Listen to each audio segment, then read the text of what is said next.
قبل ما نبدا هذا الفيديو بغيت نقول لكم ان هذه المعلومات والنصائح اللي غتسمعوا دابا هما عصاره ديال واحد البحث طويل وتجارب ديال الناس اللي دازوا من نفس الظروف واليوم راهم ناجحين في حياتهم. كيفاش تتعامل مع المشاكل العائليه؟ المشاكل العائليه هما اسوأ نوع ديال المشاكل اللي يقدر يكونوا عندك. علاش؟ حيت في الغالب ما تقدرش تنوض وتمشي من ديك البيئه، ما تقدرش تبدل والديك وتحس برك ما قادر دير والو باش تغير الظروف اللي انت عايش فيها. كاينه واحد الدراسه وتجربه مشهوره اللي تبين الخطر ديال انك تحس بلي الامور خارجه على السيطره. فالدراسه واحد خونا سميتو سيغمن مارتن شد واحد الكلب ودخلوا لواحد البيت صغير اللي مقسم 3 ديال المربعات بواحد الشبكه ديال التنس اللي ما عليهش بزاف، وسهل على الكلب ينقز من فوق منها، وكان كل مربع بلون، مربع خضر احمر وزرق. شنو دار هاد خونا؟ في البدايه حط الكلب فوق المربع الخضر، من داز شي دقيقه ولا جوج بدا الضوء كيضرب من تحت داك المربع والكلب حس بالالم، فحاول يهرب وهو ينقز المربع الاحمر اللي ما كانش فيه الضوء. بقى مرتاح شي لحظات، ولكن من بعد خلاو الضوء يضرب حتى في داك المربع الاحمر، والكلب رجع بغى يهرب مره اخرى، فشاف المربع الخضر وما قدرش يرجع ليه حيت تذكر فيه الضوء، وشاف قدامه غير المربع الزرق فنقز ليه باش يهرب من الالم. خلاو يرتاح عاوتاني شويه، ومن بعد داروا الضوء حتى في المربع الزرق اللي هو الاخير. وديك الساعه الكلب صار وقال ما راسوش هاد فين ما مشيت غادي نلقى الالم، فين ما مشيت غادي نلقى صداع، وفين ما مشيت غادي نتعذب. شنو دار الكلب؟ في تجارب تيبقى جالس بلاصتو ما تيعاودش يفكر ينقص، وفي تجارب مشابهه تيعطي رجليه بالجهد باش ينتحر. لا نعاود لكم التجربه حيت هذا الشيء كيوصف باش حنا كنحسوا بعض المرات فاش كيتجمعوا لنا المشاكل، القرايه والخدمه والمشاكل العائليه، وكتحس بلك ما قادر دير والو باش تحبس من العذاب اللي تحس به. تعتقد انه غيبقى ديما وتتستسلم ولا تحاول تنتحر، حيت كتقول مع راسك غتبقى عايش معذب والايام ديالك ما كتبقى عندها حتى شي فائده، غتبقى عايش وانت طافي. ولكن حنا ماشي حيوانات اللي شي واحد قاعد كيتحكم فينا، حنايا بشر وعندنا اختيار وعندنا القدره ان حنا نغيروا الظروف ديال حياتنا. هادشي تذكر حتى في بزاف تاع الايات، وهذه هي اللعبه ديال الحياه. كنتحطوا في مواقف ومشاكل خايبه خصنا نخدموا باش نخرجوا منها ولا غادي نغرقوا فيها. دابا جا الوقت باش نشوفوا كيفاش نديروا اللي كانت حنا عندنا هاد المشاكل العائليه. فاول حل خاصك دير صديقي هو تحدد شي هدف. كيفاش؟ فاش تعيش في وسط الدباز والمشاكل تظن انهم غادي يبقاو تابعينك حياتك كامله، وكتنسى تفكر كيفاش تخرج منهم. واحسن حاجه باش تفكر راسك ان هاد المشاكل ما غاديش تبقى ديما هي دير قدامك شي هدف وتخدم عليه. مثلا تقول مع راسك ان من هنا لواحد التاريخ، عام ولا عامين على حساب، خاص يكون عندي شي ديبلوم ولا نتعلم شي حاجه اللي غادي تخليني من القدام نكون مستقل. المهم خاص يكون عندك واحد الاهداف دايرهم في بالك ودايرهم قدام عينيك وتخدم عليهم، يخليوك تغير الوضعيه ديالك. واخا تكون الظروف العائليه معونه الصراحه فرا كاين بزاف من الدار، كيخص غير تحل عينيك وتكون كالمحارب. نعطيك دابا نيت واحد الليسته ديال الاهداف اللي تقدر تغير حياتك كاقتراحات فقط، وتخليك من القدام تغير الوسط اللي انت فيه. مثلا تكمل قرايتك، ولا تتعلم اللغه الالمانيه اللي غادي تخليك تقيد في شي سوطر في المانيا، ولا تتعلم اي لغه اللي غادي تنفعك، دير بيرمي مثلا، ولا تتعلم شي مهاره غير من الانترنت مطلوبه في السوق الشغل الى اخره. ونزيدك الهدف من غير انه غادي يوصلك شي حاجه زوينه، راه غادي يخليك مشغول، بمعنى انه غادي يعمر لك وقتك، يخلي تركيزك والتفكير ديالك على هدف تحققه، عاود تبقى تخمم غير في المشاكل الاسريه.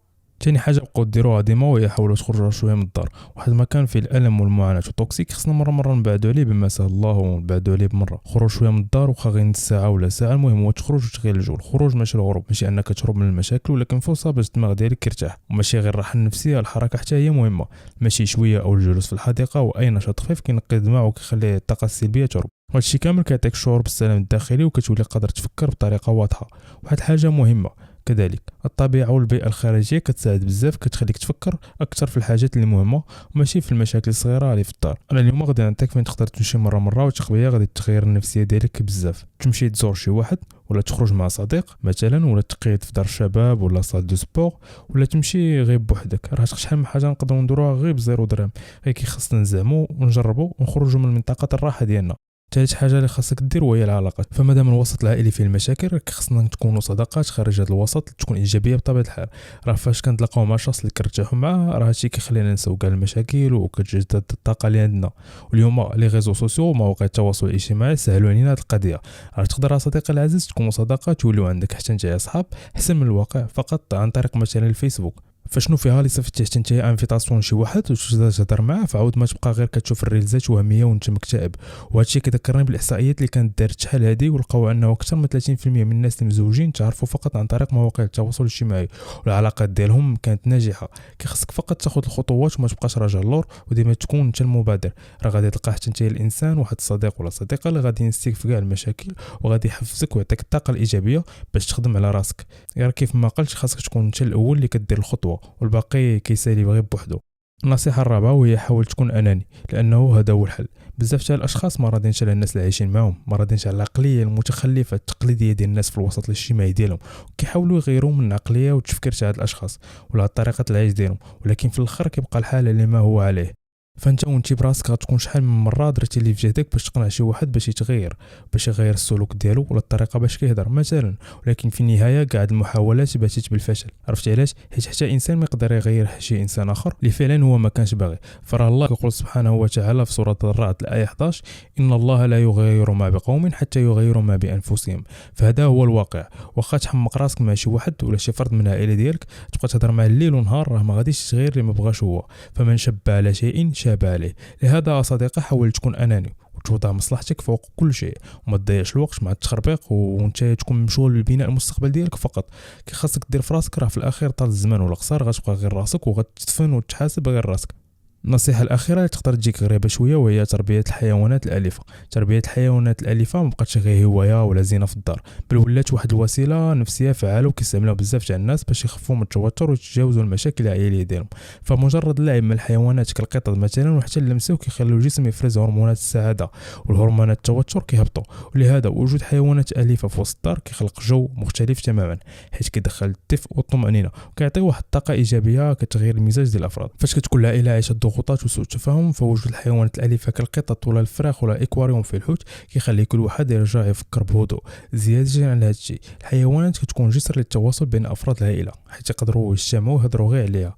وكذلك كتجمع العائلة على المسؤولية المشتركة، حيت كل واحد كيولي عنده دور صغير في العناية به. وهذا التعاون كيعلم الصبر والتفاهم وكيقلل من الخلافات.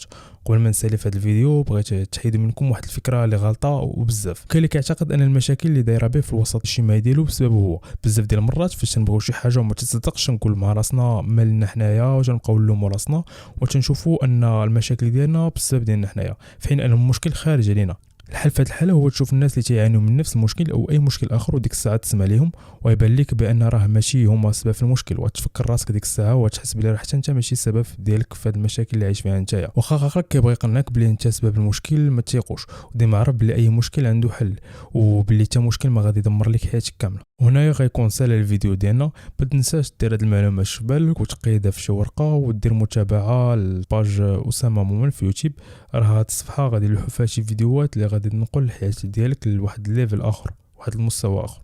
فشكرا والله ولي التوفيق.